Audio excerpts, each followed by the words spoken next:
Hey everyone, welcome to another episode of High Energy Girl. And today is part 3 of our interview with Loy Brunson, who together with his brothers are in the middle of a Supreme Court case that has been docketed for early next year.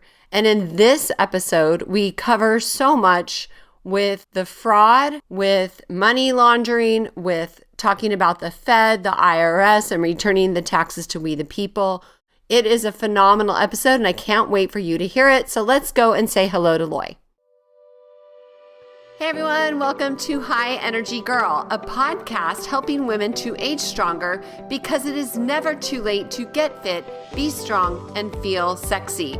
I'm your host, Tracy Gluhide, health coach and personal trainer and founder of HighEnergyGirl.com. Each week, we will either have a guest interview, which will provide you encouragement or an actionable tip to help you age stronger, or I will do a solo episode. Please also join our awesome Facebook group called High Energy Girls, and I'm looking forward to see you on the inside of that group and hope you enjoy today's show.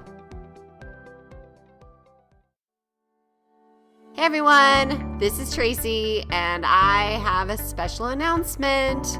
In order for me to help more women age stronger, I have created a 90-day one-on-one coaching program.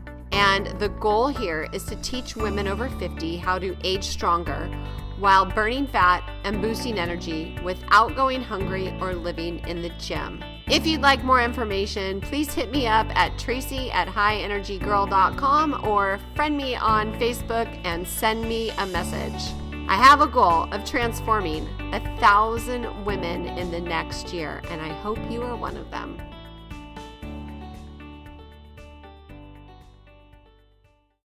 Hey everyone. Hello, guys. Hi. Thank you for having me back.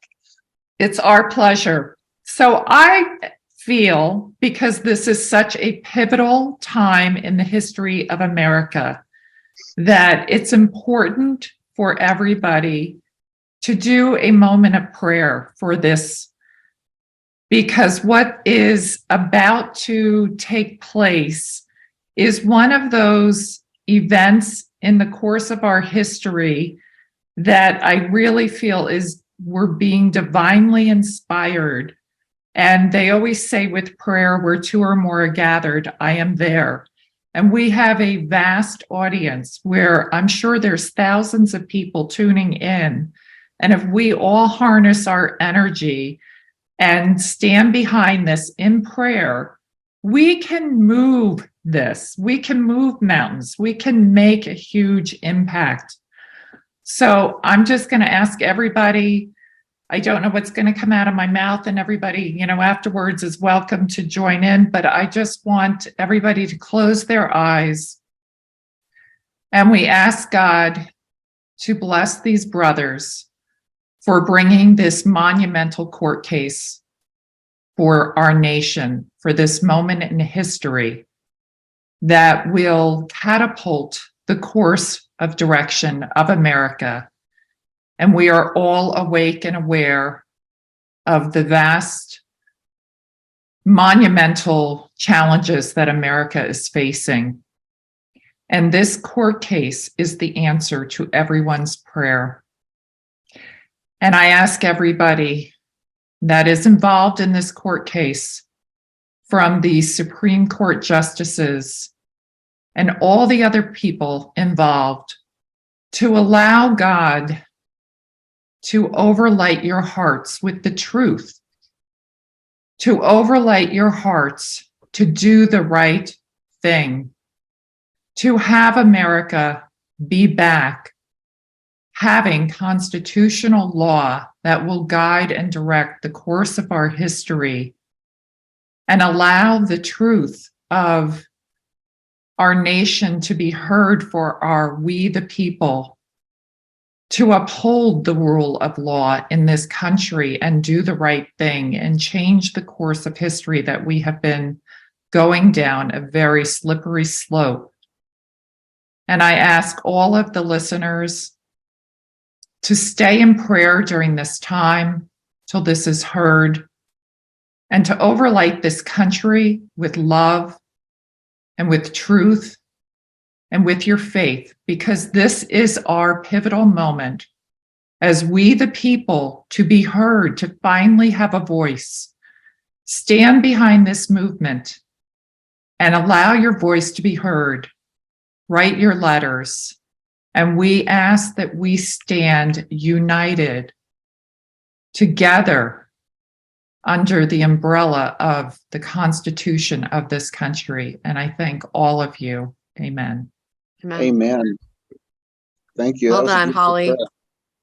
Well, it makes sense because God created us. So he has dominion over us, power over us. We created the government, right? And then it goes in that hierarchy, and somehow they flipped it.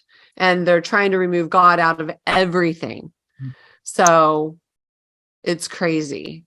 I think we can say one thing that there's a lot of information out there. Some of it is not too good, not too accurate. And so, but there's something that everyone can agree upon right now. And that is the United States Supreme Court justices have the power. They have the power should they choose. They now have the power to remove a sitting president and vice president and 385 members of office and to make the oath binding. They have that power. It's not a question or a matter of whether they can do it or not. They can. And so I just want to make that point. Everyone can agree on that. The outcome is a lot of different speculation about that. Mm-hmm. Yes. We have a lot of questions with all of it. So go ahead, Holly. So this is our responsibility as American people for our country and God, and to do our part. So I've been really pressing the issue to please write your letters to the Supreme Court and send a letter to the Brunson brothers with $1. And we have all of that posted so everybody can find that. And it was interesting. We were talking about last week, and this is a key point. The First Amendment to the United States Constitution states, Congress shall make no law respecting an establishment of religion or prohibiting the free exercise thereof, or abridging the freedom of speech or of the press, or the right of the people peacefully to assemble and petition government for redress of grievances. And that really is a key point because that last one has been missing. So I'd like to talk a little bit more about that because that's so important about this case. Yeah, it is. It's an interesting subject because those of you who watched the Senate hearing when Amy Coney Barrett was being, questioned in the Senate, and she was asked that very question, just to share information about the Constitution, could you just please, share with us the 5 protections in the First Amendment? And she named all those, except she couldn't remember the petition for redress of grievances. And there's a reason she couldn't remember. It's because no one's doing it. No one knows how to do it. Not only haven't we not known how to do it, our Congress, our representatives have enforced and made laws prohibiting just doing exactly what that First Amendment says they cannot do, giving themselves immunity. And so this case not only would remove a sitting president and vice president and 385 members of Congress that broke their oath of office on the day that they were supposed to vote in favor of a simple 10-day investigation just for not doing that, but it also strips the immunity so that we can hold our representatives accountable right down to the local level. So right now we have a lot of people on federal, state, and local, in offices, federal, state, and locally, representing us that shouldn't be there. And so what's happened is, I'm sure you've met really good people, and you say to them, "Why don't you run for office?" And they go, it's just like they don't want to engage in such a corrupt and horrible lifestyle, sort of. It's like joining the mafia, and then the news media supports them as well. So this would clean the playing field. This would make it so only honest representatives would even want to run, because you strip the immunity and they can no longer get away with their shenanigans, their crimes, and their violation of the oath of office. I would bet that 90 out of 100 have probably never even read the Constitution all the way through. So in California, there are perjury laws that exclude politicians from being charged with perjury if it has to do with taking the oath of office. So laws like that and the federal statutes, Title 28, Section 28, Title 28 U.S. Code have enabled them to violate the Constitution. Now, just because they've given themselves these laws, once they're deemed unconstitutional and they're stricken from the books, they are liable retroactively because the laws are unconstitutional. So then it opens up the floodgates so that we can now do what we need to do as we the people, and holding our representatives accountable and holding those who have been in office in the past liable for past actions. They should have known that what they were doing was a violation with their immunity. All those claiming immunity should have realized that Article 6 of the Constitution is very clear when it says shall be bound by oath to this Constitution. And so I remember Barack Obama telling the world the Constitution was fundamentally flawed. It's just unbelievable. He swore an oath as a senator to uphold and defend the Constitution. So right there was a violation. He was giving aid and comfort to enemies of the Constitution, which has been defined by the Constitution as treason.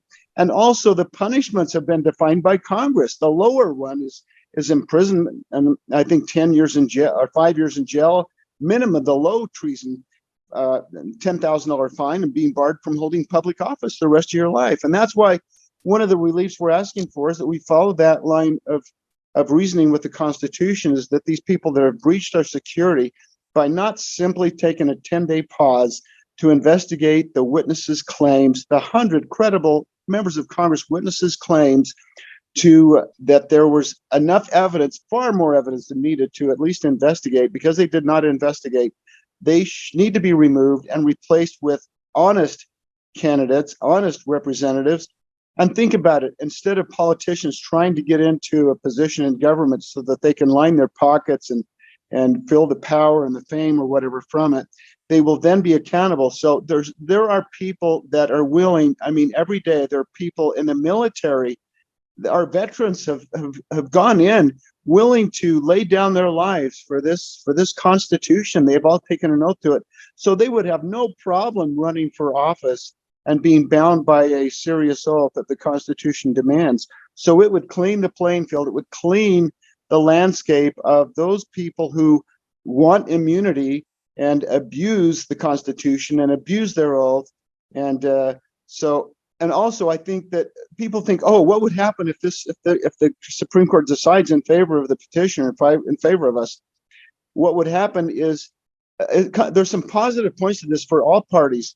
There would be so many job openings that would be created on the Democrat side, but also on the Republican side. And so this would create an enormous amount it would encourage enormous amount of campaigning, positive campaigning to uphold this. I think everyone that ran against these people and felt like they were the honest choice, they could file amicus briefs supporting this so that they could remove these people and put them where they're in a safe place, away from security risk options, and then they could campaign to fill those offices. So this could be a win-win. Is this the first case that you know of where it's upholding the Constitution, where it's making everybody accountable by the vote? There's never been a case like this. And if someone says, oh, something like this was done before, first of all, I'm yet to meet an attorney that has successfully even docketed a case that under Rule 11 of the Supreme Court, that has successfully docketed a case that was characterized by the court, Rule 11, as a national emergency. I'd like to meet that person if there is such a person. Okay, maybe they can call into your show. If anyone knows of anyone that's taken a case to the Supreme Court under Rule 11 of the Supreme Court, Rule 11, I want to meet that person because I don't think one exists. I could be wrong, but I'd like to meet him if he does, or her. So I have a couple questions to just kind of go back a little bit. So Sure. If you could please explain what the petition for redress of grievances actually is and how it was hidden from us? And also, what is an amicus brief? Can you just talk a little bit about those, please? Absolutely. A petition for redress of grievances is a lawsuit. It's just a fancy way of saying sue them. Okay? You can sue them. That's a petition. Our lawsuits were a petition for redress of grievances, suing officials of the government. The petition for writ of certiorari is a petition, is a petition to the Supreme Court justices to adjudicate, to judge the whole complaint, and to decide on how they want to offer relief with the 6 causes of action. One of them being remove them from office and being barred from holding office ever again. Now, an amicus brief is the simple term for that is a friend of the court. You don't ever want to write a letter to the court angry and you hate the court. No, you don't do that. You do it out of love and respect, and you explain why, specifically why. You can't just say rule this a certain way. Say, this is why I believe in my heart that it's so important for you at this time to judge in favor of the petitioner and in favor of the plaintiff, because this is how it's going to affect me personally. Maybe that's the best way to do it. But there's some programs out there. Maybe you probably know that there's something called Be Heard Not Hurted that gives instructions on how to do that. And so there are a lot of different people doing different things. And I have a contact, someone who's contacted me recently, a former member of the House, pretty famous individual, and he wants to do an amicus brief, and he believes he can get through at least, maybe I've said this before on your show, it's kind of new, where he believes he can get at least 30 current members of Congress to sign an amicus brief explaining why this is so important and why the justices should vote in favor of it. And he believes he has Republicans or Democrats that would do it as well. And that's one of the beauties of this case, is it's not partisan. It's for anyone that wants honest representation and wants a constitutional binding oath as required in Article 6. So if no matter what political persuasion one might be, if you want an honest election, this will do it.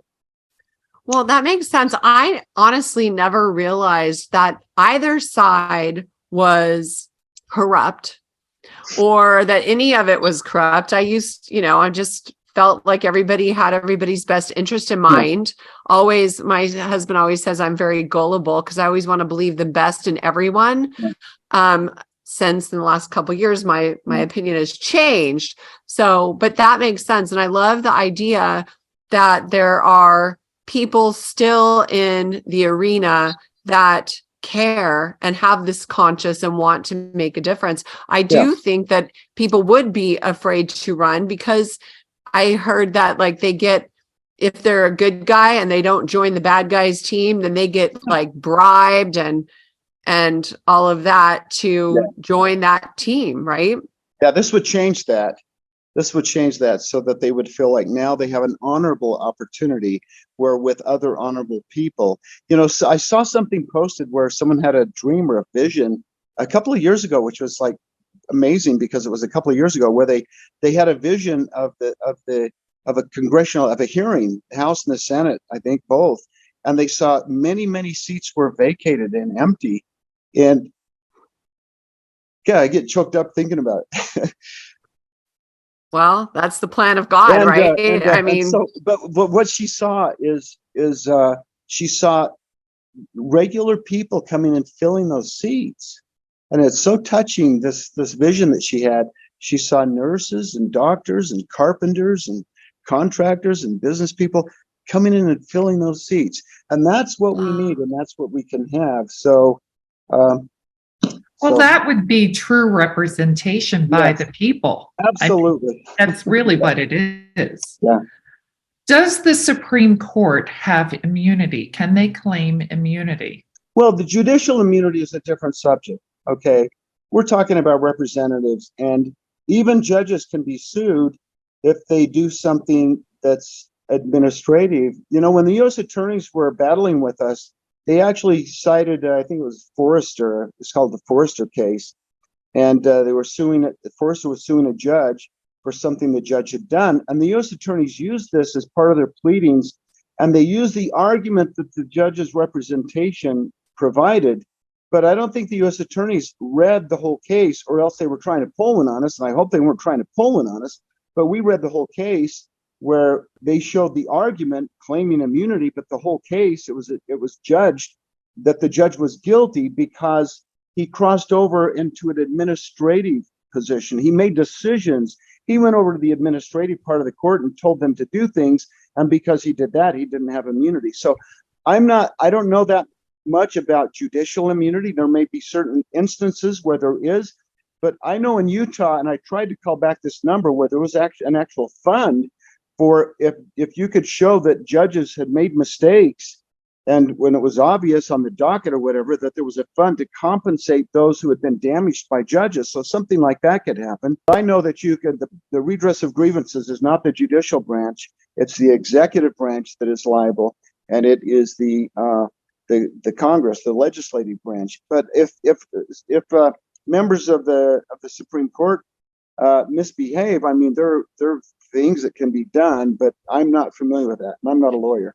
So I did a little research on that. It said under common law, the Supreme Court has not elevated judicial immunity from suit to a constitutional principle. Judges are responsible to the people alone for the manner in which they perform their duties. Yeah. So apparently they cannot claim immunity then. Right. Yeah, and that's that I hadn't heard that before. So there's more.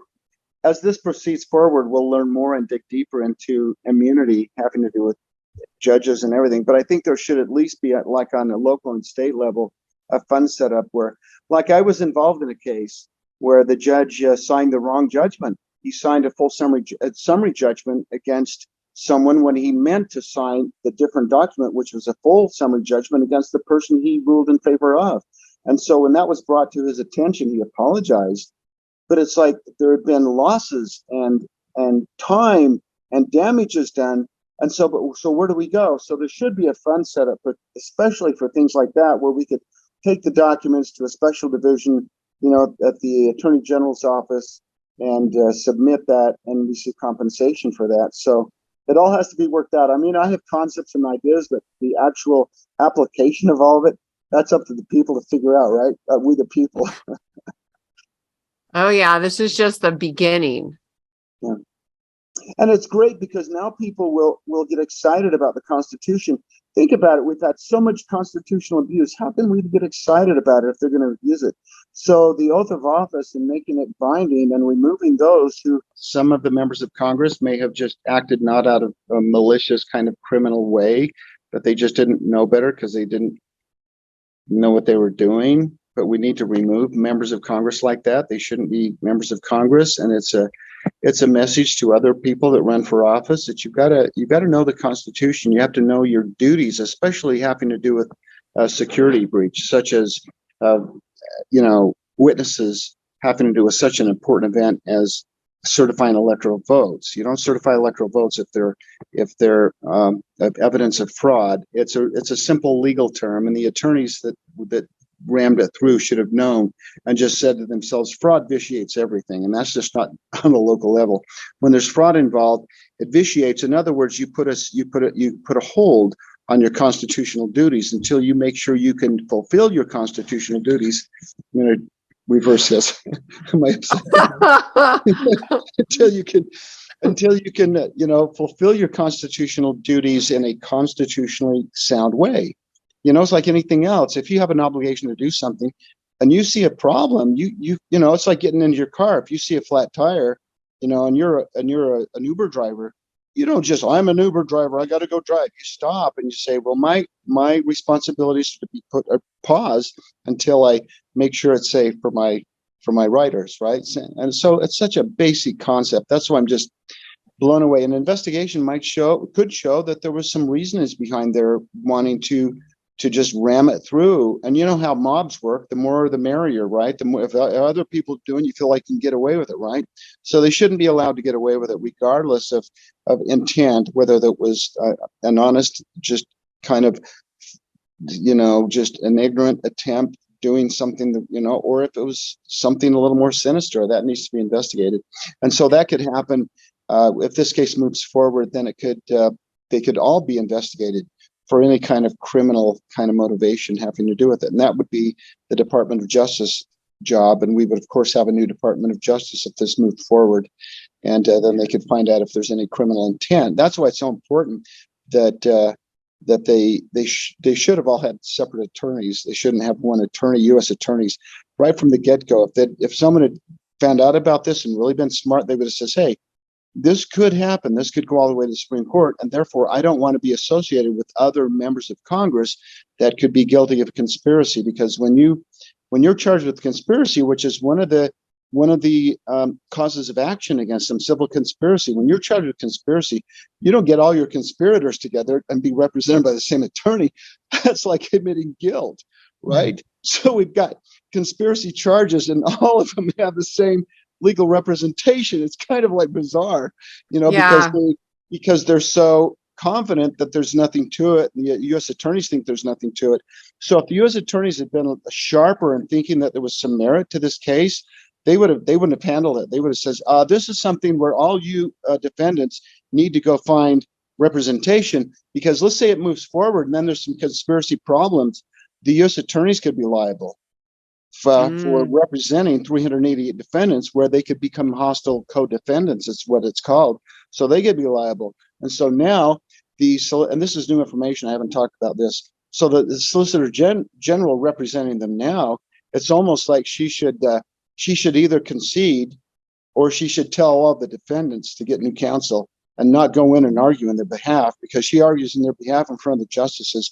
That could be a huge liability problem for her with the defendants if they lose in this case. So it's just, and I'm not an attorney or anything. I'm just going off of stuff I know, but it would be fun to talk to some let's find an attorney that's been able to do an emergency petition and have it accepted as such, or just find an attorney that's actually argued in front of the justices that could intelligently answer some of these questions. So you talked about the lady, I can't remember what her title is, that is going to be Solicitor General. Yeah, Elizabeth Freeloader. So the first step is the Supreme Court actually decides if they are going to allow arguments. Is that right? Yeah, that's basically, yeah. So on January 6th, the schedule is telling us that they will have a conference where the 9 justices vote. All 9 vote, and they vote in favor or against it moving forward. And if 4 of them vote in favor of it moving forward, then it goes to a hearing where the attorneys argue in front of the justices, the attorneys representing the petitioner, the attorneys representing the 388 respondents, defendants, and then they argue. The petitioner presents an opening brief, and the preloader, I'm just guessing here, they would probably also present an opening brief, and then it would be opened up to discussion or questions from the justices. Each of the justices will have questions for both sides, and then the justices would make a decision. And I'm just going based on television shows. So could this whole process be happening right now without us knowing, under sealed doors? Yeah, what I understand, just as they were able to bypass the 10th Circuit Court of Appeals, they can bypass other normal routine procedural things.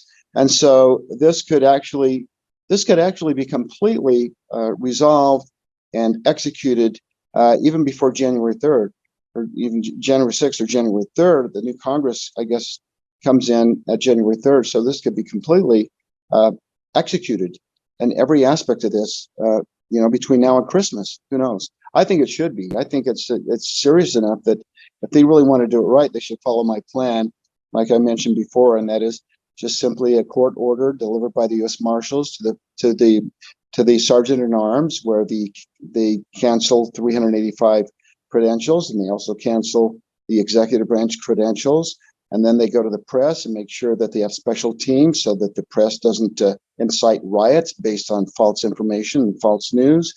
And then make sure there's plenty of National Guard or whatever in place just in case, and people want to get crazy, and nip that in the bud as soon as any sign of it happens.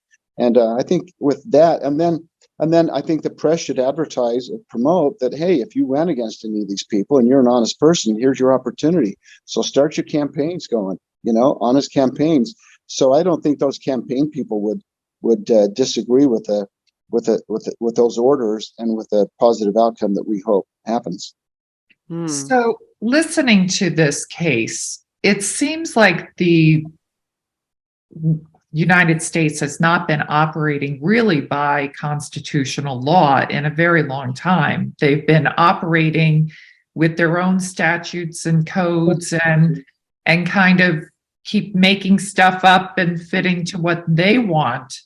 Yeah, but they haven't had to. We shouldn't really, in a way, we shouldn't blame them too much. Just remove them, because that's how they've been taught. That's been the status quo for so many years. Right. And so this would change all that. Yeah. Yeah, it's going back to basics, what this country was founded upon. Exactly.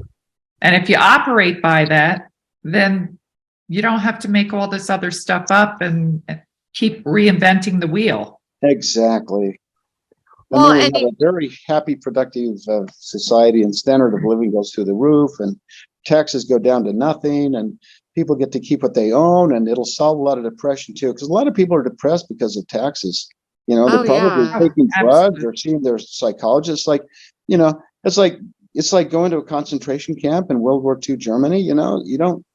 You free them. You don't give them drugs for depression, right? You're free. You give them the freedom. Protect their rights, and that a lot of people would be very excited to get out of bed in the morning. Talented, productive people that are probably just so weighed down with so much garbage that has been heaped upon them by government oppression, taxation, and red tape, and et cetera, et cetera.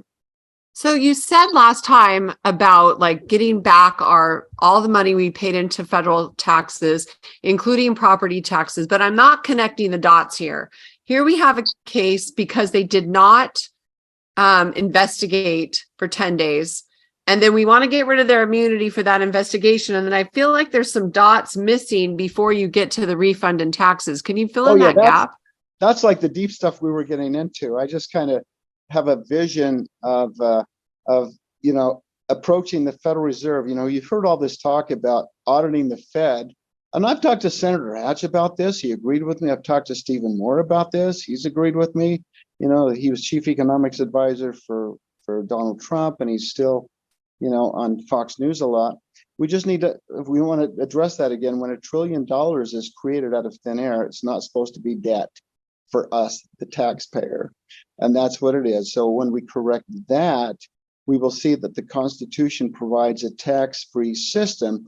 Now, how to make up for all the taxes we paid, I don't know how that would happen. Maybe there could be a one set amount. If you're doing well, maybe you just bypass a refund, but maybe it could be for every person who hasn't taken any money from the government, for welfare or socialistic, and I'm just spouting off here, that haven't, everyone could maybe get $100,000 check tax-free, every adult citizen in the United States. If they're taxpayers, you could consider it to be a tax refund, and then no more taxation after that, right down to sales tax. Because when the nonprofit status is enforced with the Federal Reserve then is eliminated in its ability to turn our money into tax debt.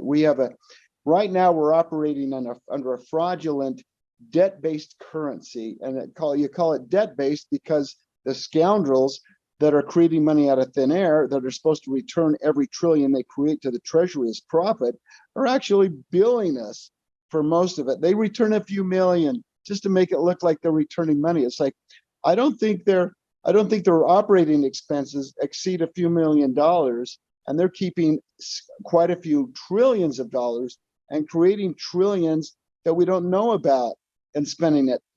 If you do a search on YouTube, you can find Alan Grayson and some others that are questioning the Federal Reserve about trillions of dollars that are missing. And these guys from the Fed say, don't worry about that. We can do that because of the Federal Reserve Act of 1913. And by the way, another reason not to worry about it is not part of the tax debt. It's like, okay, so you're creating $9 trillion is what they were talking about, and you're giving it to people, and you won't tell us who you gave it to, and we're supposed to just be good with that. That's like, are you kidding me? So they're getting away with it because of our ignorance. And so we start with the oath of office, and then we can get into money. People need to understand where money comes to really understand taxation and how it relates to the Constitution. I mean, we could spend a lot of time on that. And there's a documentary out there you can see on YouTube called The Money Masters, Bill Still's production. Maybe you start with part 22, but it's a fascinating documentary. Just start and watch the whole thing, the history of money. Everyone needs to know money. How could money be shells? How could money be sticks? Well, it wasn't the shells or the sticks. It was the serial numbers that were recorded and copied in the safes of the governments at that time, where it be the king or someone else. And so when they had that, and if someone copied a number and they found that was a fraudulent, copy, off with their head. So there's a lot of great information in there. We need to understand money. We've never been taught that. And that's what we need to understand first before we really understand money, our property, and the Constitution. Well, I saw your book. I was reading your book. I bought the PDF download. And so I was reading all about the thing with the land and the gold and the silver and all of that with Benjamin Franklin. And so before I open up that can of beans, I'm going to just skip ahead a little bit in our questions, if you don't mind, Holly. Sure, And right. Yeah, that can, we can really get into that. And that would have to be figured out. We just have to, the system we have right now is working. Let's just start with a low-hanging fruit, eliminate corrupt spending with the oath. And as we just pick the low-hanging fruit, like you're getting rid of corruption, watch our taxes go down, watch the Federal Reserve being replaced with honest people, where the money goes to the treasury instead of the pockets of the central bankers. There are things we can do without. We don't want to reinvent the wheel. We don't want to tear everything down and build it back up. Let's just pull out pieces we know we can eliminate without it hurting us. Does that make sense? And I want to ask you, my next question is, what are the 7 discoveries? That's where I kind of wanted to ask you that. I don't want to go into each one of them because, it gets a little boring, but there are a couple or so that are really exciting to me. And like I tell people that I found, I was at a convention, and I was standing in front of a friend's table. It was kind of a constitutional kind of minded people get together. And I would stand there with my book and I'd say, hey, I claim that I've discovered something revolutionary in the Constitution that has never been published before. Can I tell you about it? And I got a lot of positive response. I remember this one guy pulled out his pocket Constitution. It was all marked up and it looks like it was falling apart. And he says, you can tell me something you've discovered in this that I haven't already discovered or know? I says, yeah, I think so. And he says, well, okay, give me your best shot.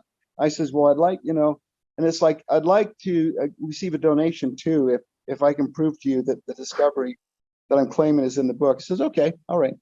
So I says, well, I found that there is an interpretation clause within the Constitution, an interpretation clause that demands the Constitution only be interpreted in ways that protect our God-given unalienable rights. And I said, now we know that Congress defined the first 10 amendments not as the Bill of Rights, really, but as further declaratory and restrictive clauses to the 7 articles. So when you read one of those declaratory clauses, one of the 10, you're reading a pretty powerful clause that has the power, the legal power, to change or correct anything that might be amiss within the 7 articles. And so let me tell you what I found. The interpretation clause that I mentioned that demands the Constitution only be interpreted in ways that protect our rights. And it goes like this. It's only one sentence. When I discovered this, when I read it for the first time, it hit me like it was the voice of God, because it's even worded like a commandment, shall not. Those words are in there. And so I said, it goes like this, only one sentence. And I quote, I said, the enumeration and the constitution of certain rights shall not be construed to deny or disparage others retained by the people. Now, what are those other rights? You connect that to the Declaration of Independence. We hold these truths to be self-evident, that our rights are unalienable and they're from God, and that's why they are unalienable. And I said, so I call this to, I said this to the gentleman, I said, so I call this not only the interpretation clause, but to me, this is the voice of God in the Constitution, warning us that we'd better not tamper with the document and misinterpret it. And no matter how clear something may seem, if our interpretation of it is a compromise or it disparages or denies the rights of we the people, then it's a misinterpretation. And I says, what do you think? He reached in his pocket, pulled out his wallet, and handed me a 20, took a book, and walked off. I guess you got him. And so that's what people could do. I tell people, when you read the Constitution, you'll have your own discoveries. I tell people not to get bogged down. When I started reading it, I got so discouraged. It's a short document, but it's like I wanted to understand everything I was reading right then, And then I just kept going, and I realized it seems like every time I pick it up, there's a new little nugget, like searching the scriptures. You read through the scriptures until you find something that connects to you. And then you stop and you underline it, and you make a note about it, and you remember it. And so I tell people, do that. Read until something connects. And I promise you, every time you do that, if you do it completely, I think every time you do it, a new thought will come into your head, a new concept, a new understanding. And I think it's the Spirit of the Lord showing you, helping you see and understand things, because we can't know the truth without the Spirit of the Lord. The Spirit of the Lord teaches us the truth about everything. That's what the Spirit of the Lord is for. And so as we read and study and we find stuff that connects, then the Spirit can testify to us or connect with us to help us see something that's relative to us, the reader. And so that's what I tell people to do. And then you guys, everyone could write their own discoveries. They could start their own book, their own discoveries, and then check it and see if it's ever been published before. Maybe other people can have a book too that they can claim has concepts that have never been published before. So you know what this sounds like to me, and I talk about it's when you expand your consciousness, you have a whole nother perspective on the meaning of the written word. So when you're on a lower vibration consciously, you're not understanding really the text that was written of the Constitution. As you expand that and you become more light and more lighter and open, you understand the written word as our founding fathers had it. And when you're in that lower consciousness, you don't quite connect the dots or get it. Yeah. So it's really raising your vibration up. Yeah, it definitely is. Yes. And people can identify that any way they want, but it's a real power and it's a real revelatory kind of experience. And didn't someone great say, you shall know the truth? And the truth shall set you free. Exactly. And that's where you get the truth. When you raise your vibration and consciousness, you do see the truth, because you get bogged down in that lower vibration. You can't see the truth. Right. So you see the truth in the Constitution, and it will literally set you free politically. Yes. And so there are a lot of facets to that statement. So that's what we're doing. We saw the truth in the Constitution of the power of the oath of office, and the justices can now set us free, right? Absolutely.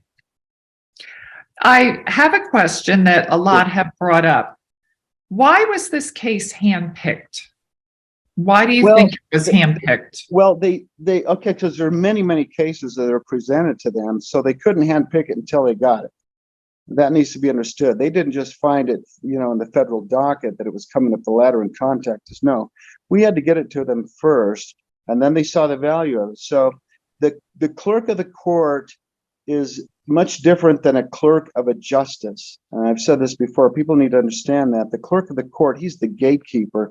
He's the one that makes sure in a kind way that every petition that comes in is rejected if it doesn't meet the qualifications of going through the lower courts and doesn't meet other qualifications. So he sends it back, and they don't just send it back. They send them all back with a note explaining what they do need to correct it. Like, if you haven't gone to all the courts, you haven't been completely remedied by the lower court. So you need to correct that, or the format was wrong. You need to do this.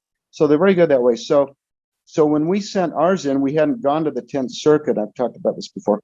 We hadn't gone to the 10th Circuit Court. We hadn't received a decision from them. So we thought we couldn't send it to them. But because we found Rule 11 of the Supreme Court telling us that if it's a national emergency and you get it to them and let them know on the face that it's Rule 11 of their court, of this court, it says Rule 11 of this court, then they can decide, the clerk or whoever he works with the justices, they can decide whether to accept it as such. And then they docket it, or they call you on the phone, which is what they did with us, and ask us to put more material in that would streamline it. We didn't understand why they were asking us to add certain documents into it, but now we do. It was to speed things up. And then they say, we've accepted this as a Rule 11 emergency petition. So over the phone, they told us they didn't want to, they wanted to make sure they were talking to someone and that we understood. They didn't want to rely upon an email or a mail, anything like that. They wanted to make sure that they had a connection with us and gave us instructions. And then they asked us how soon they could get it. We followed their instructions under Rule 11, and we were about to get it to them. And then the 10th Circuit Court of Appeals made a decision, which is what we needed, but we were bypassing that. And so we called the clerk of the court and we say, hey, they made this decision. Can we just get it to you anyway? And they go, nope, you don't need it. In other words, it's the same importance, the same emergency situation, but you don't need that part of it as an argument. So we said, okay. So then they asked us how soon they could get it. And my brother says a couple of weeks, because we have to reformat it and then print it. And then you take it to the binders because they want it bound a certain way. And so they says, well, we'd like it sooner. Can you get it to us sooner than 2 weeks? And my brother said, we'll try. We'll do the best we can. And then they said again, don't forget to put the added materials we've asked. We said, okay.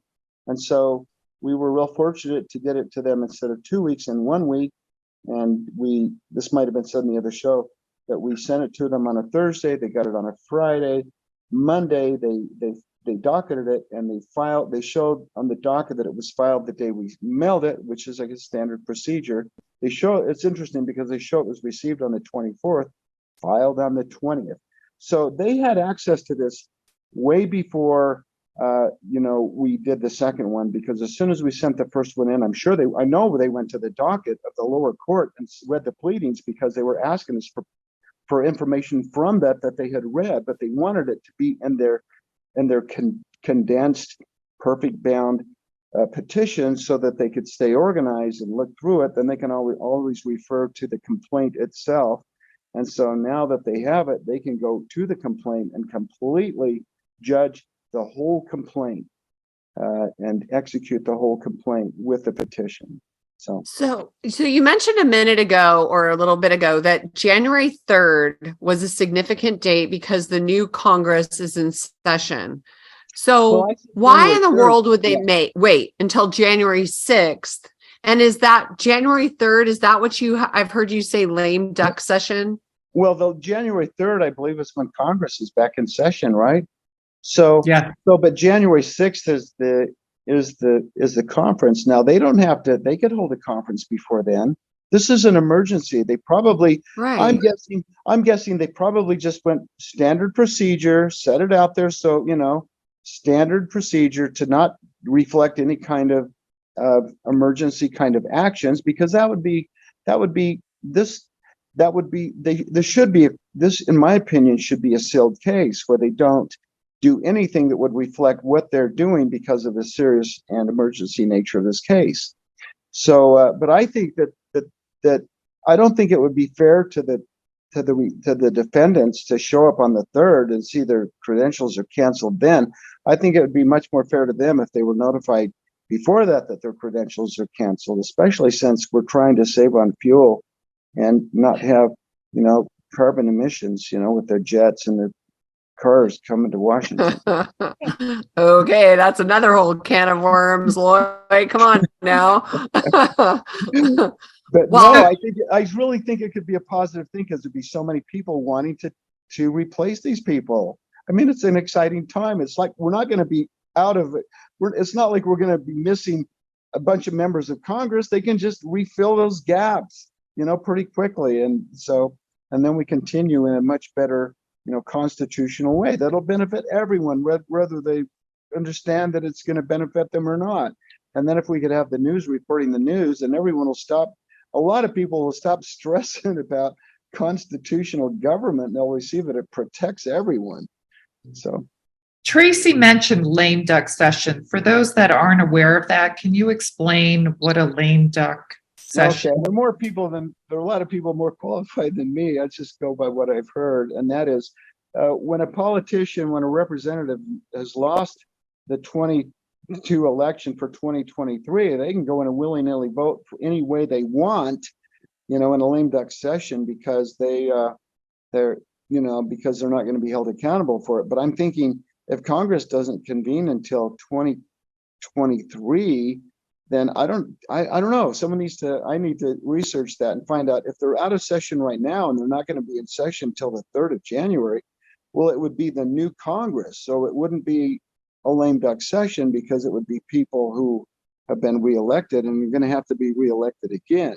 But what I understand lame duck to be is just they've lost the election and so they can do anything they want. So I'm not the one to ask about that. Okay.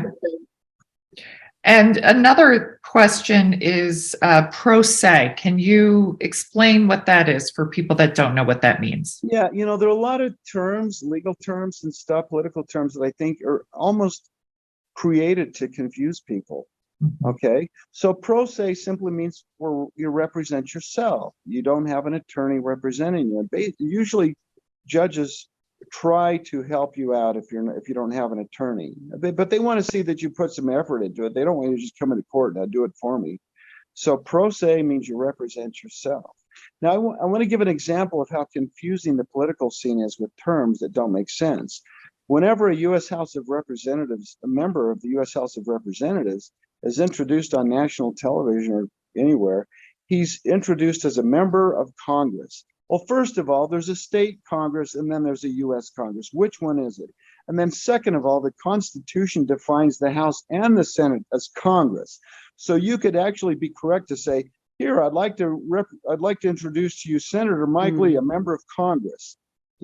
So we've got to start getting our terms correct because it confuses people and discourages people from even getting involved. And so, what was your question?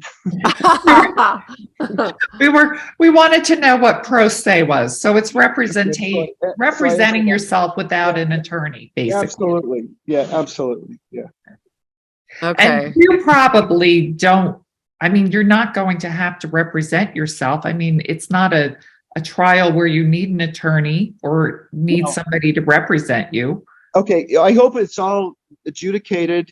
I hope that Elizabeth Preloader sees that she can be a constitutional hero going down in the history books as the greatest Solicitor General we've ever had because she concedes with the petitioner. I'd like to see that. And she took one step that direction by waiving her defendants' rights to file an opposition. They had one last-ditch legal right to oppose this petition, and she filed a waiver of that the day it was due. She could have just done nothing, and it would have been, it would have saved resources. You just ignore it, and then they waived it that way. But she chose to actually go on record as waiving their right, not extending it. She could have extended it.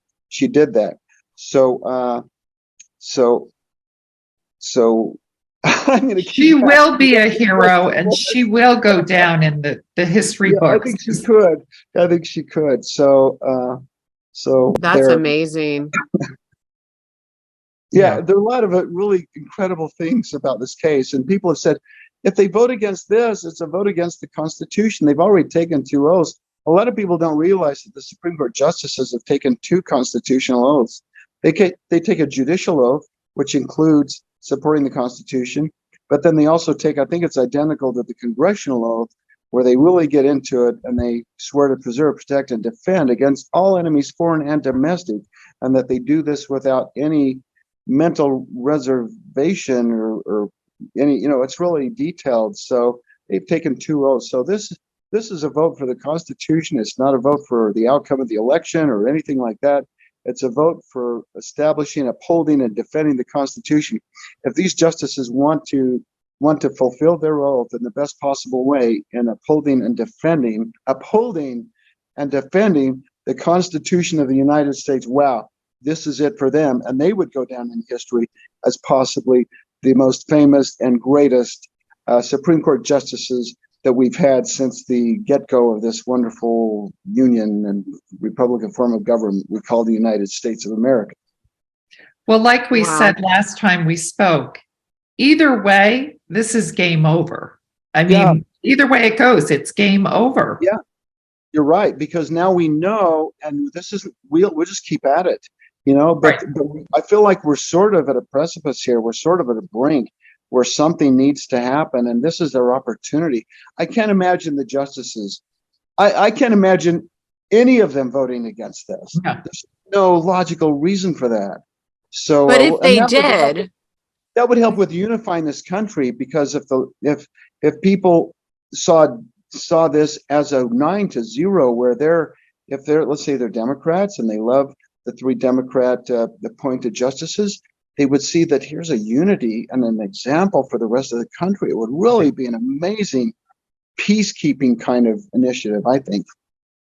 yeah, I can't imagine them not voting in favor of this. I mean, I just No. can't imagine it. And especially since it was accepted as an emergency, I think just by their acceptance, that kind of shows their intention on this case. That if they weren't going to be supportive of it, why would they even take it, to be honest? And why would they set January 6th? To me, that's a message of hope and confidence. It's like, hey, you guys out there, we got you covered.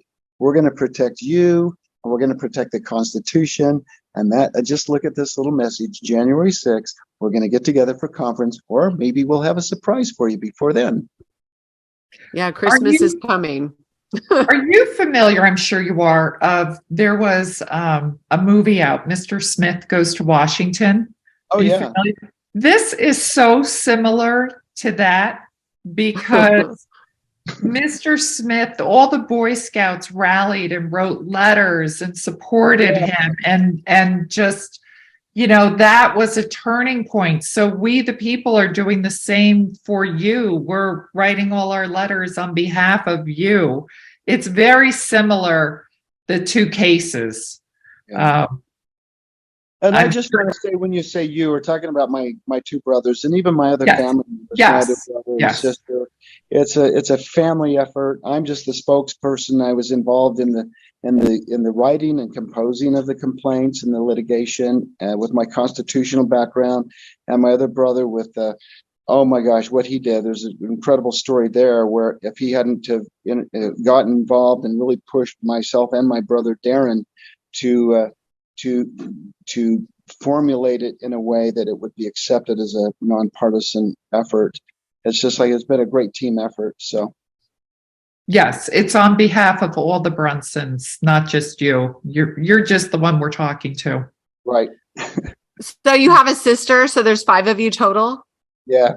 She'll love to watch this, because she keeps saying, when am I going to be famous? Am I going to be Brunson Brothers' sister? Okay, this is a shout out to the Brunson sister. Yeah, and actually, there are a couple of adopted Brunson Brothers sisters too out there too. So, Aw, that's so sweet. I'm sure you have an army behind you that has helped get this to where it is. well, you're the head of the army. If I do, we do. Well, we're having fun. One of And the generals. You're 2 of the generals. it is fun to witness this and watch everything happen. So if you were to look in your magic 8 ball, shake it up and have your actual desired outcome, looking into the future a year from now, and everything was exactly how you would like to see it, what would that look like for you? Well, in a nutshell, it would be like what Steve Forbes said. I did a little documentary thing. I never released it, asking people like him to tell me in 1 sentence or less. I said, or less. How do you do it in less than a sentence? What they would. It was fun. What you would do. John Stossel was one of them, and Dinesh D'Souza answered too. I've got that. I think it's posted. Yeah, it's posted actually on YouTube. So I asked Steve Forbes. I says, "What would you do if you were president of the president of the United States?" He says, "I would get rid of the IRS, get rid of the Federal Reserve, and give America freedom again." It's like, that's kind of a nutshell. And then you could add, and then make room for the constitutionally sound heroes of this country that would love to run for office if we get the corruption out, and let them move in, taking the place of the corruption. And then we've got a fantastic direction, and every day would be a new day, and every day would be new ideas and concepts to further us even further down the road of a constitutionally protected Republican form of government, with freedom to own what you produce and protections. I mean, it would just keep getting better and better. You just said something that I want to point out. You said a Republican form of government, and everybody thinks that we're a democracy and that's the best thing. Can you distinguish the difference between the two? Well, sure. I put a little quiz together. Maybe I should post it where it's questions and, answers. It's like one of the questions is, which of the following words is not found within the Constitution? And I think I have Democrat, Democratic, Republican, and maybe a couple of other words, nation. And so the answer is Democrat is not found in the Constitution. Democratic is not found in the Constitution. Nation is not found in the Constitution. Article 4, Section 4 of the Constitution guarantees every state a Republican form of government. And what does that mean? That means we have an oath that's binding, and we have a representative government. And back at the First Continental Congress, how did the Congress vote back then? Well, New York couldn't vote. Well, why couldn't they vote? They'd sure vote today. Why couldn't they vote in the First Continental Congress? They couldn't vote because they had not been given permission from their state legislature. Okay, and that's the way it's supposed to be set up. If you want to limit your liability, we go back to a Republican form of government where the senators and the members of the House of Representatives don't vote. They deliver the votes from the states, and they all have an oath to keep and uphold and defend the Constitution of the United States. So did that answer your question? Yeah, I think so, which also leads into, so we've been told that, we're going to go back, you said, to the Republican form of government. Is that the same as the Republic? Well, a Republican form of government, the electoral votes, people need to know what the electoral votes are. Each state has the number of electoral votes that they have representatives. And that's why the states only have 2 U.S. senators, because they represent 2 electoral votes.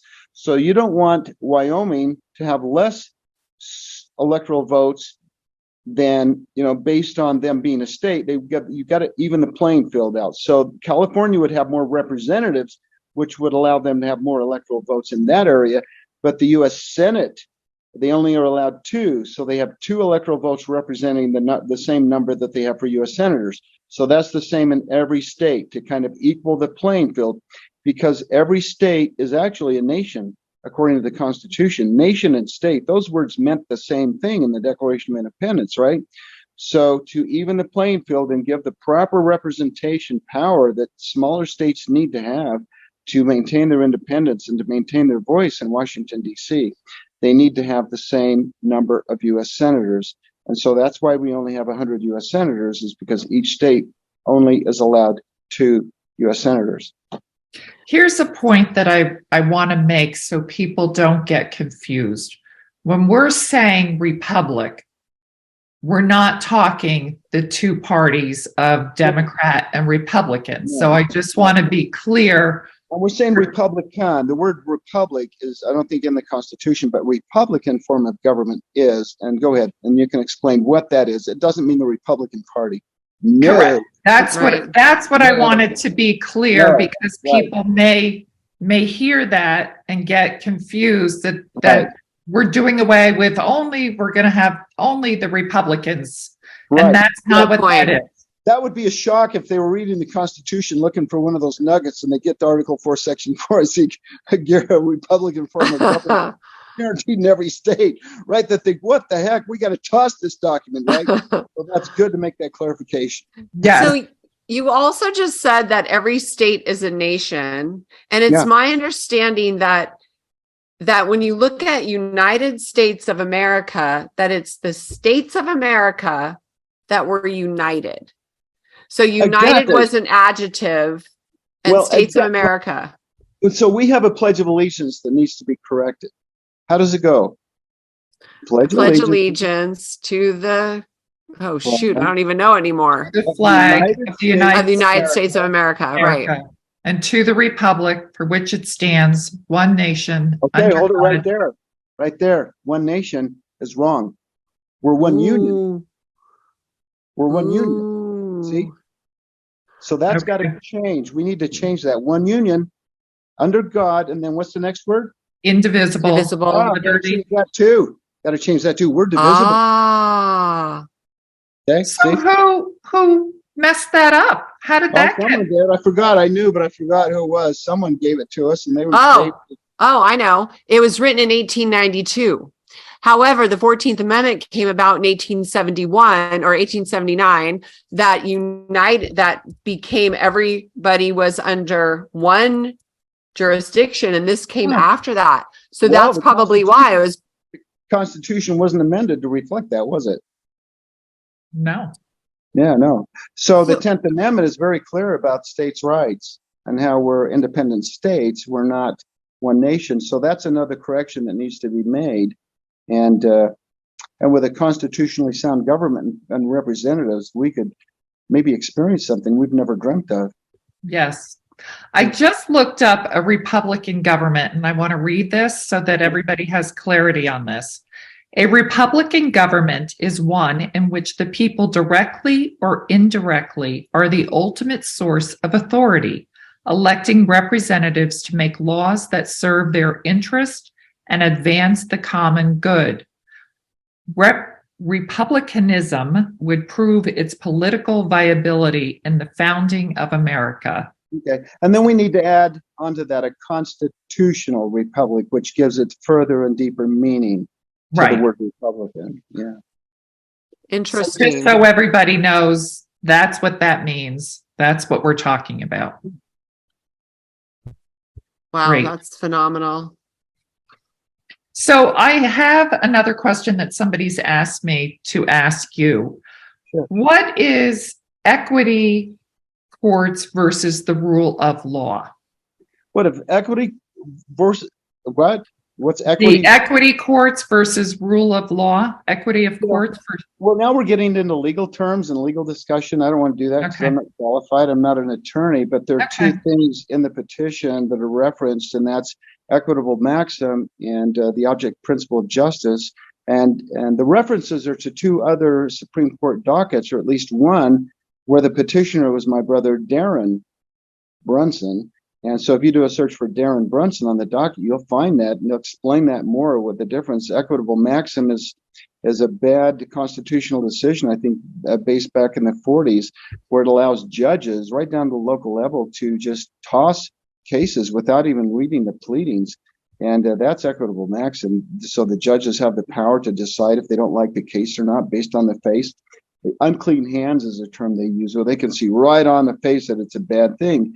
Well, object principle of justice would eliminate equitable maxim, and that was my brother's petition. And maybe they'll readdress that issue with this case, and that is where they would strike that equitable maxim, so that from now on judges would have to explain their decisions and prove and show that they have actually appraised the merits of the case, the contents of the case, before just tossing it based on equitable maxim. Wow. So much packed into this. I know. I mean, I have so many questions. My head just goes in so many different directions. Like, there's so much information that it's unbelievable. Well, we'll put a course together. And the first a 5-minute course. I would love to do a course. I really would love to do that course. Let's do it. Let's put together, create a course and have different levels of passing that course. And that was my idea. I called it American Political Office Certification, where you take a course and you commit to the Constitution, and then you run for office. People would say, well, you're APOC certified. You could say yes, and then they could say to which degree, and you could say, I'm a graduate. I'm to the 5th degree. Kind of like a black belt or whatever, and that would show. That would then the questioner or at a town hall meeting, whatever, would know who they're dealing with. They're dealing with someone that has, based on that that educational process, that their understanding of the Constitution is to the level that they can ask questions based on that. So I have a question about that. So what's the difference between the federal Constitution and, like, say, the California Constitution or a state constitution, and which one has a higher priority or higher standing? Well, most of the states, I would say all of the states, probably patterned their state constitutions, and they did that because we're independent states. And so they also, so when you take an oath in a state, on a state level, you have an oath that includes the U.S. Constitution and the state constitution. So a federal position would just be the U.S. Constitution, but a state position encompasses both of that. And I think there's some schools in Texas or Arizona where they even require all the teachers to take an oath to the state and U.S. Constitution. And so they're really similar. Our Utah state constitution, I'll just give you an example of one little difference.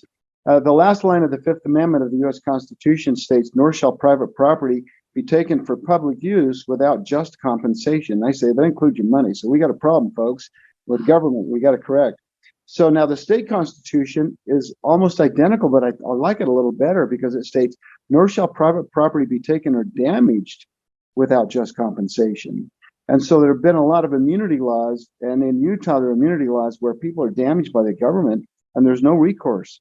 There's no opportunity for redress because the people that have sued for some compensation get shut down because of the immunity. And so it'll fix that, and we'll open that up. So that connects a lot to, That's the number one thing I want to see is all of the crooked people get rid of all that immunity that's keeping them like above the law. That is ridiculous. Yeah. Well, there'll probably be a lot of bankruptcy attorneys getting a lot of business because of that. Put the money back in the hands of the people. Right. What else I see is this Constitution should be taught in school. We should know this inside and out. And the Declaration of Independence and the Bill of Rights, like these are our foundation living in this country. We should know it.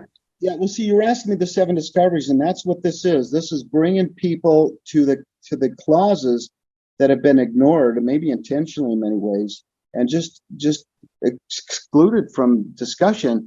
For example, I tell people, I say, look, I have a book here, and it is the first ever publication in the history of the United States that specifically identifies clauses in the Constitution that prohibit socialism. Not only prohibit, but define and prohibit socialism. So I say to people, I said, have you ever heard a representative, local or federal, reference one single clause to push back against Bernie Sanders and socialism and others? And it's like, it hasn't happened. And so I challenge them, and then I show them the clauses in the book that people can go to 7discoveries.com and get. And so it's just shocking that these power clauses have been so misunderstood or ignored for over 200 years. And so that's why I say these discoveries are real. And it's like discovering things that are right there in plain sight if we will just go and connect the dots. And so that's the purpose of my book with the 7 discoveries.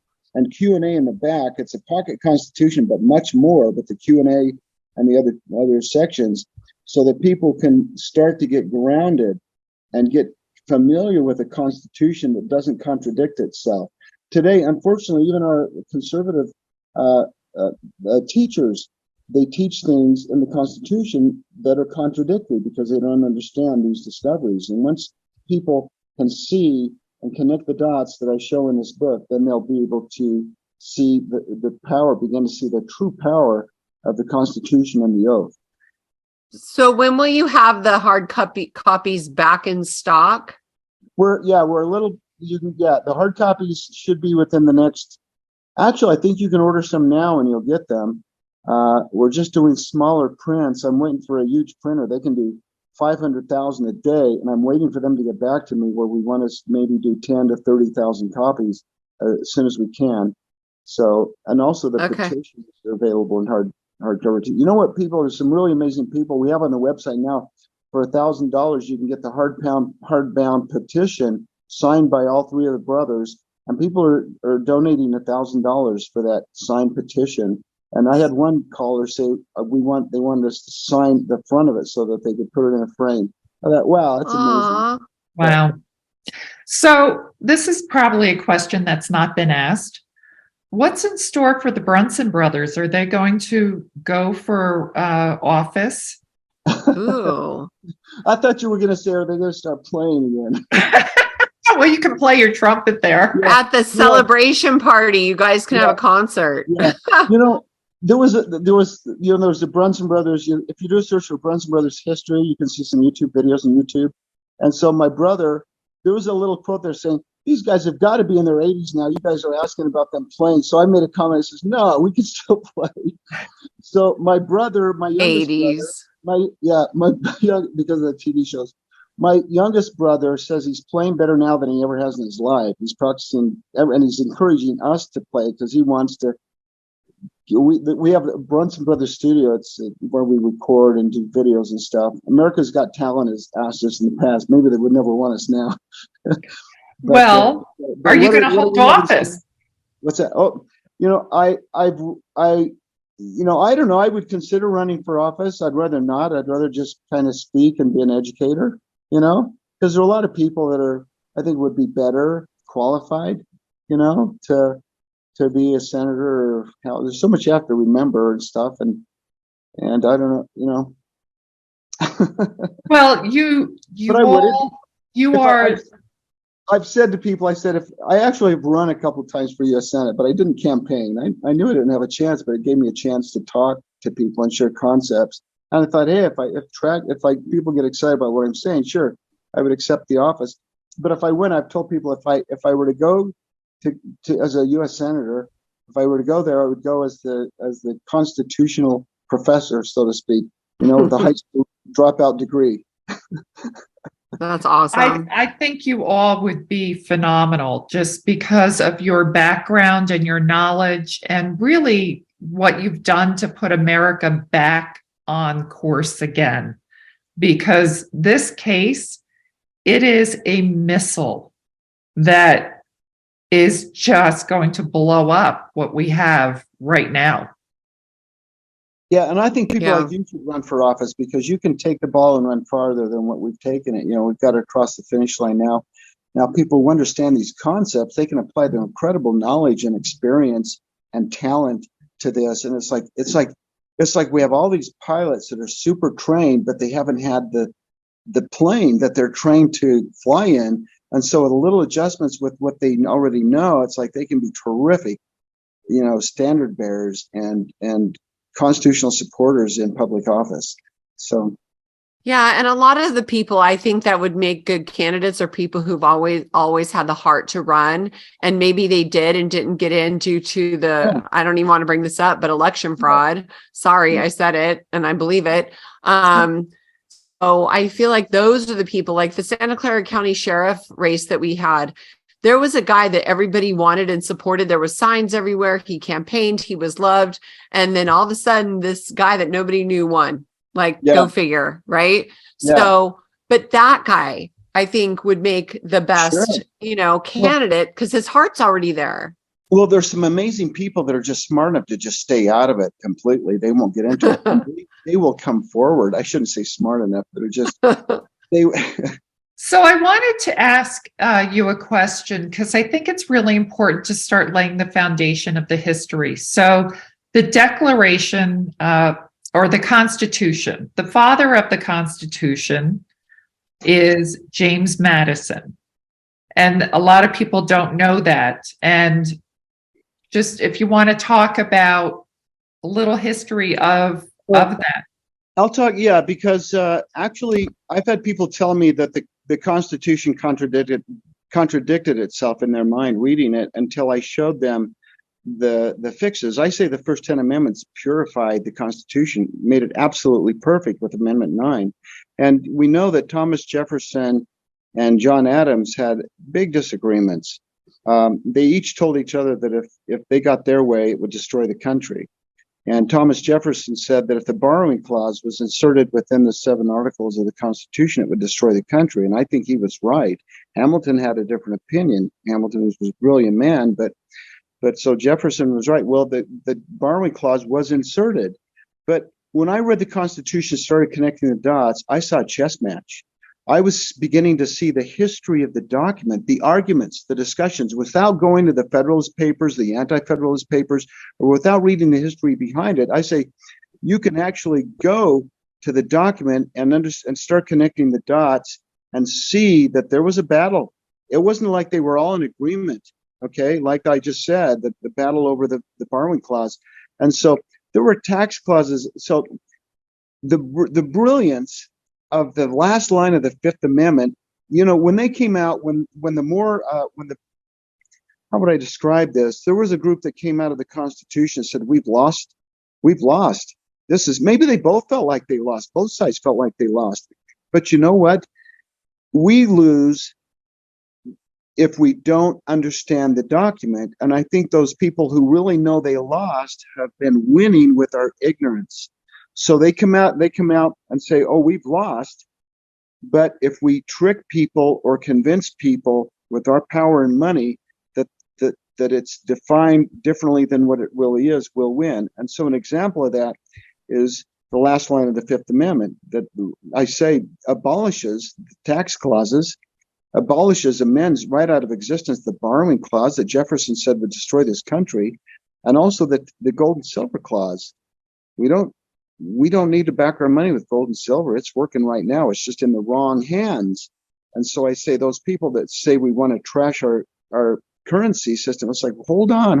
Let's just start by eliminating corruption, enforce the nonprofit status of the Federal Reserve, replace them with good people, and see what that does.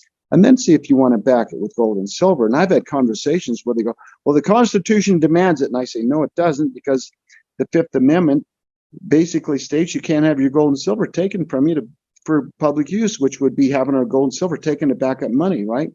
And so I says, okay, well, let's follow Article 1, Section 8. And if you want money, our U.S. currency, like JFK started to do and Abraham Lincoln, so it's not Federal Reserve note anymore, it's United States note dollar. And if you want to back it with gold and silver, let's start with 1/trillionth of an ounce of gold. It's like some of these coupons, I don't know if they do it anymore, but back in the day, you'd see a coupon that was good for like $5 at a store, but the redeemable value is like half of a penny or something, right? It's like, okay, if you feel like we need to back our currency with gold or silver, let's go 1/trillionth of an ounce of gold. Let's start there, and would that stabilize our currency? And this discussion, it's like, yeah, that would do it. And I'm thinking, okay, wow. Well, yeah, right. We can do an ounce of gold for every $1 trillion. And I'll bet there are plenty of people that will donate all the ounces of gold you need to do that. And then we've got a gold-backed currency, right? So in other words, it's ridiculous to think that we've got to back our currency with gold and silver. And that's one of the lies that have been perpetrated by the central bankers. They would love to go on a gold standard. They would love to do that. That's how they take our gold and silver from us, right? And so we have a beautiful, proven currency if we just take it and put it in the right hands, but we can't with the current Congress because they're as corrupt as the central bankers, right? So that's one of the reasons we need good, honest representatives to take back our money. So please help me understand how the Federal Reserve, if they're a nonprofit, how do they have the ability to control our financial system as a non-government agency? Well, maybe they have a lot to do with the money that supports campaigns, supports political campaigns, right? So they give them the power. Is that what you're saying? God, of course, they have been able to control our politics and our parties with contributions since before 1913. The bankers are in control. Campaign financing is what controls. And so we can beat that right down into the ground with enforcing the oath. Then let them finance it all they want. But we need to go and, yeah. But so does the hierarchy go, the central bankers, Federal Reserve, IRS, are they all connected in a hierarchy? Sure, the IRS collects for the Federal Reserve. That's like when $1 trillion is collected in taxes from us, it's collected by the IRS. And it's given to the Treasury, and then the Treasury pays our federal debt, which that trillion doesn't even amount to the interest we owe the Federal Reserve System, right? So it's like, can you believe what they've been able to pull on us? And I didn't know this either, that the Federal Reserve System actually did a lot of financing for Adolf Hitler. They helped finance, I think they helped finance the Autobahn. Wow. And then we owe Canada $1 trillion. Where'd they get that trillion? They didn't get it they got it. That was a loan from the Federal Reserve. I mean, it's public information. The Federal Reserve loaned them $1 trillion, and then they loaned it to our Congress. And I'm thinking, our Congress is nothing more than paid protectors of the Federal Reserve System.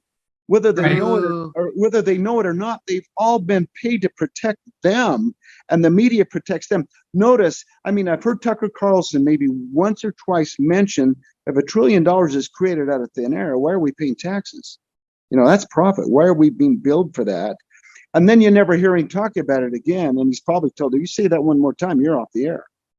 So Just say that again, because that was a bomb that you just dropped. And I don't know if everybody caught it. So let's just go revisit what you just said about the politicians being. yeah, it's all campaign financing. It's all money. Yeah, it's all money. It sounds like laundering, though. If the Federal Reserve gives it to Canada and then Canada gives it to the Congress, that's like a laundering scheme. China. Oh, yeah. China. Did I say Canada? I meant China. Okay, I'll say worse. Exactly. You're absolutely right. So you enforce the oath and let the rippling effect go from there with honest, informed representatives that have the power of investigation and the Department of Justice to bring us back to a law-abiding United States of America, and then see how bright the light is coming from this great United States of America, and see how everyone will want to come to America because it's such a great place, and it won't be just a bunch of people coming over illegally. And that's another thing I'd like to see happen, is make immigration easy and simple for those qualified to come in. And we've got it upside down, right? It's almost like the Democrats want to do opposite to compete. And so that, you know, I compared to a football team, it's like you don't do opposite, you do better. You do better, folks, because if you do opposite, you're going to end up where you could end up after this petition is adjudicated by the Supreme Court. And you're going to be accountable for everything you've been doing. So just to recap that point, because that is a huge point. The Federal Reserve is financing for all to put in office whatever congressmen and senators they want. They finance them.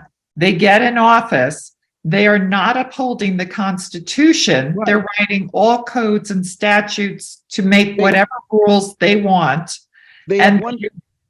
They've absolutely diluted the Constitution down where we're not even following it or upholding it. Right. They have one purpose. The crux. They have one purpose to their campaign financiers, and that is to protect them, which is the Federal Reserve System. Yes. So that's why you never see the Federal Reserve really talked about in any kind of intelligent detail.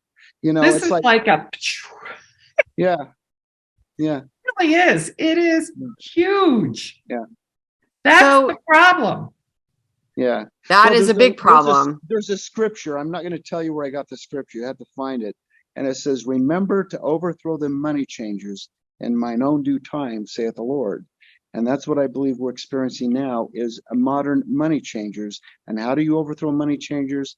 Knowledge and information. And you expose them. And that's what we're doing right now. We're exposing the modern day money changers. Well, knowledge is power, and most of us are not knowledgeable. I mean, I'm sure you've seen those people going around asking questions. You know, how many states are there? Or, you know, like 57, right? 57. I mean, just silly stuff. Said people 57, right? Didn't Obama say there were 57 states? It's like, I think he did. He wouldn't. I mean, just silly. Be a president of a junior high school civics club, let alone president of states. So here's something that just came up to me. So I remember hearing that on September 10th, 2001, Donald Rumsfeld said that there was 2.3 trillion missing from the Pentagon. Have you heard this? Yeah, I probably heard of it, but another one was another congressional hearing. They were asking where $9 trillion went. They were asking, I think, the Solicitor General, is there a Solicitor General of the Federal Reserve or someone with the Federal Reserve? And they just flat out said, I can't remember, it was what, Alan Grayson maybe. And he says, where's 9 trillion? We see that you did something with $9 trillion. And the congressman says, where did that go? And the representatives from the Federal Reserve said, we can't disclose that. We have a contract not to expose the recipients of that money. I mean, you kidding me? And this is on YouTube. You can go look for it. $9 trillion, Federal Reserve, YouTube, something like that. And I think it was Alan Grayson. And there was another time when he says $500 billion. And you know what their excuse is? It's by authority of the Federal Reserve System Act of 1913. And don't worry about it. It doesn't affect your taxes. It's like, well, $9 trillion could go to enemies. And that's high treason. And that's capital punishment. Hello. But even with that, why didn't all the members of Congress rally around that, right? Because they're paid by these people. And so that's another reason they need to be removed, but that's not in the petition. It's like they're silencing. They're paid to be silent and not to push forward to investigate it.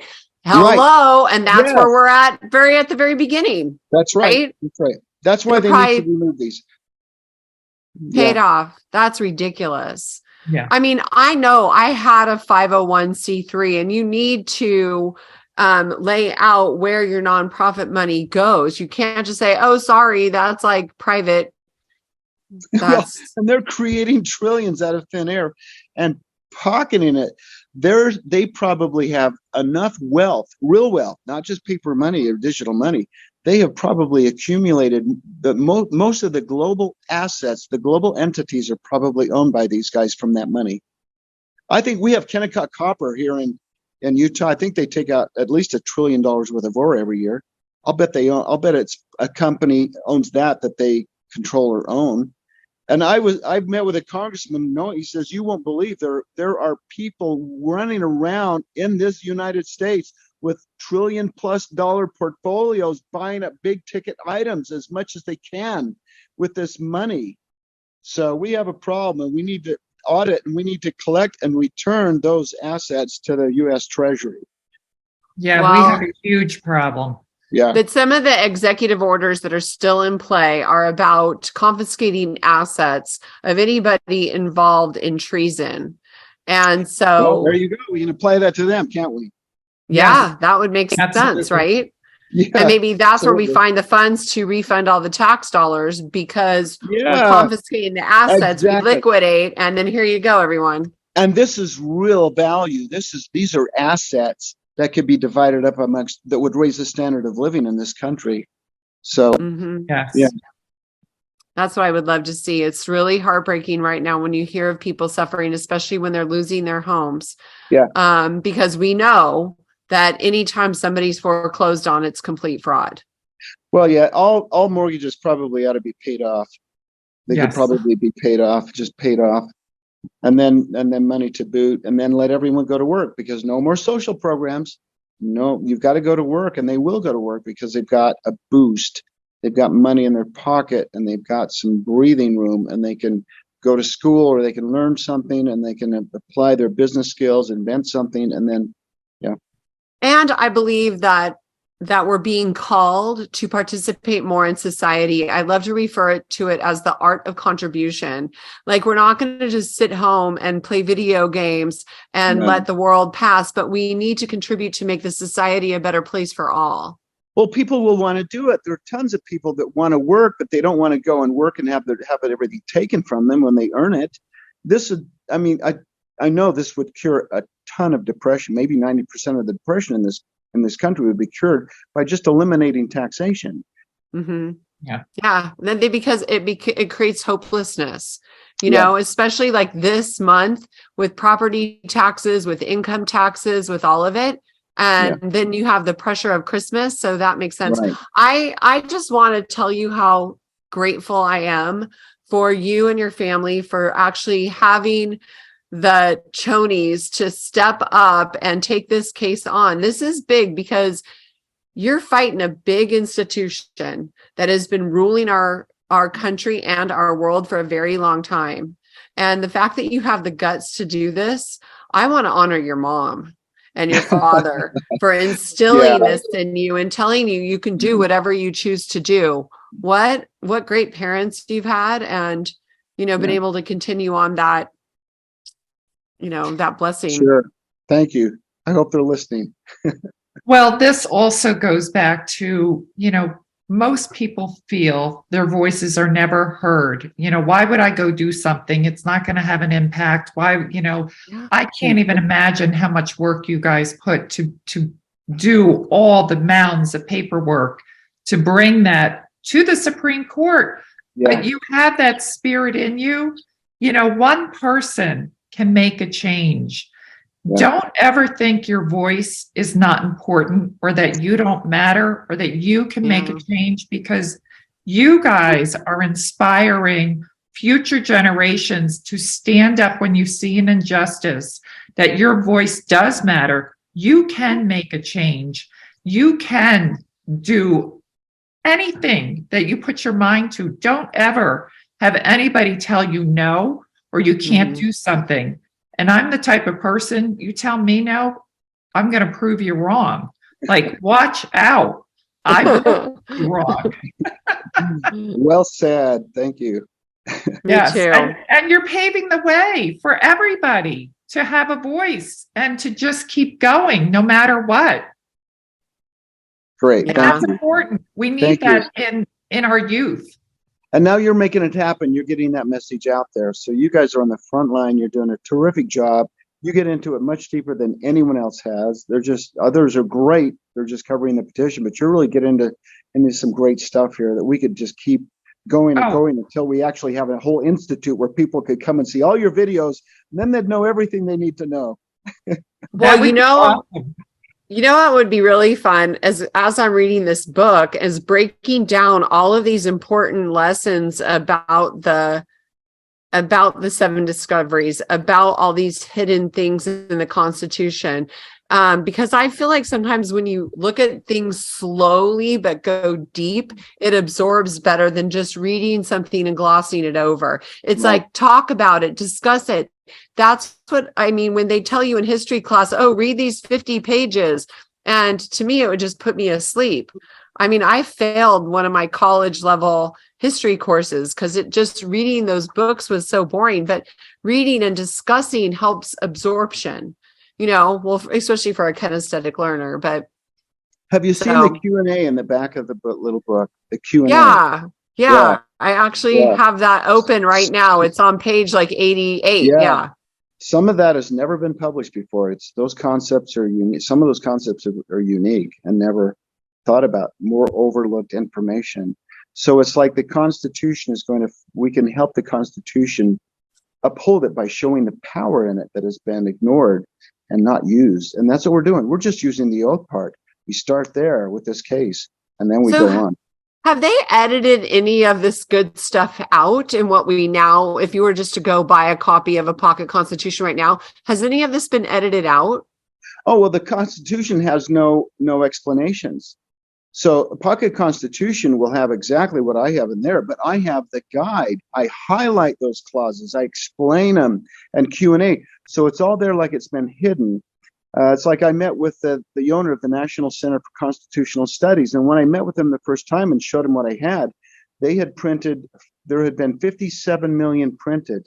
And there were 3 type errors, not in the actual document of the Constitution, but 3 type errors in the publication that I corrected.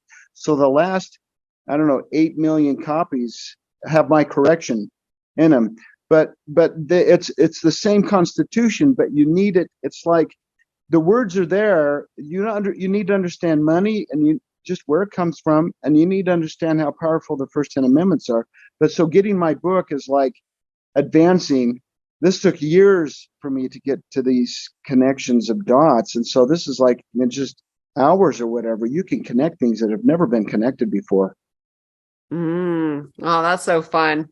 Well, please just let us know how we can support you moving forward, because we're super excited to be on the Brunson team. Right. And so this is great fun. 2 more Brunson brothers, sisters. Yes. 2 more. We'll be adopted sisters. Okay. So why don't we end it here, because we've covered a lot of information, and we'd love to have you back again, because there's so much meat and potatoes in this that we can just break down and grab our teeth on and really explore. So everybody that's listening, this is your call to action. This is your moment to be part of history and to have your voice heard. Write your letters to the Supreme Court. Show your support. Write your letters to the Brunson brothers. Show your support. Add $1 into that letter for them to support them. And this is our time right now to put the pressure on and do what we have to do as we, the people, to finally have our voices heard and make America great again. Well said, Holly. Thank you so much, Loy. Thank you, Holly. It's been a pleasure. Thank you, guys. Thank you, Loy. I look forward to the next visit. Thank you so much for listening, everyone. I hope you enjoyed this series. We sure had a lot of fun. And please consider going to his website, 7discoveries.com. You can make a donation or you can purchase his amazing book that talks about the 7 discoveries in the Constitution that shows that we have the power to fund the United States of America without taxation. Please share this video series with a friend, and let's just go out and give us back our freedom. This podcast contains the opinion and thoughts of its host and guests. It is intended to provide helpful and informative material on the subjects covered. All statements made on the podcast have not been evaluated by the FDA and are not intended to diagnose, treat, cure, or prevent disease. If the listener requires professional assistance or advice, please contact your personal medical doctor. Both host and guest specifically disclaim any responsibility for any liability, loss, or risk, personal or otherwise, which is incurred as a consequence directly or indirectly of the use and application of any of the contents of these episodes. Like I said, this is my opinion and I could be wrong.